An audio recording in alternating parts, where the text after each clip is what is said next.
La lumière du soleil filtre à travers la canopée, peignant le sol de la forêt de motifs changeants de lumière et d'ombre, tandis que Marc et Pierre se promènent côte à côte. Leur rire résonne à travers les arbres, se mêlant au doux bruissement des feuilles dans la brise de l'après-midi. L'air est imprégné du parfum de la terre humide et des fleurs sauvages en fleurs, une toile de fond paisible à leur bavardage insouciant. Ignorant des yeux invisibles qui les observent depuis les sous-bois, leur attitude détendue témoigne d'une amitié forgée dans des aventures partagées. Marc et Pierre ignorent que la tranquillité de la forêt est un masque trompeur, cachant des dangers qui se tapissent juste au-delà du sentier ensoleillé. Au cœur de la forêt, un bruissement soudain brise le silence, suggérant une présence invisible. Un ours brun colossal jaillit des arbres denses, son corps puissant étant un avertissement sévère alors qu'il renifle l'air. La panique le saisissant, Marc grimpe à un arbre, sa retraite précipitée laissant Pierre seul face au danger imminent. Coincé et désespéré, Pierre se souvient d'un conseil de survie. Son esprit s'emballe alors qu'il se prépare à simuler la mort.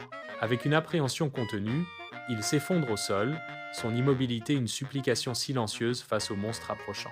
Au cœur de la forêt, un ours massif s'approche prudemment de Pierre immobile, son souffle se brouillant dans l'air frais. Pierre est figé, les yeux fermés, son visage est un masque de terreur, alors que l'ours le renifle attentivement.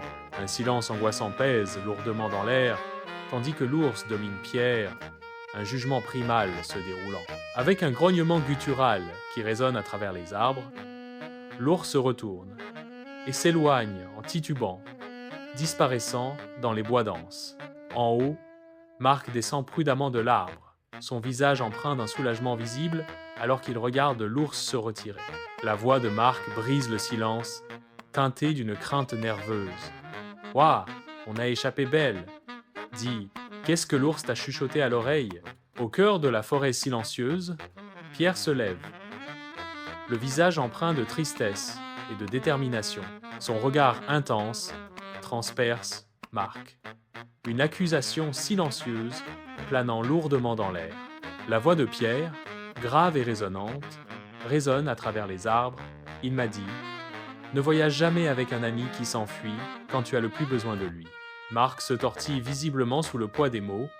Son malaise est palpable. Le silence descend, un voile épais et suffocant, déchirant les liens de leur amitié, autrefois indéfectible.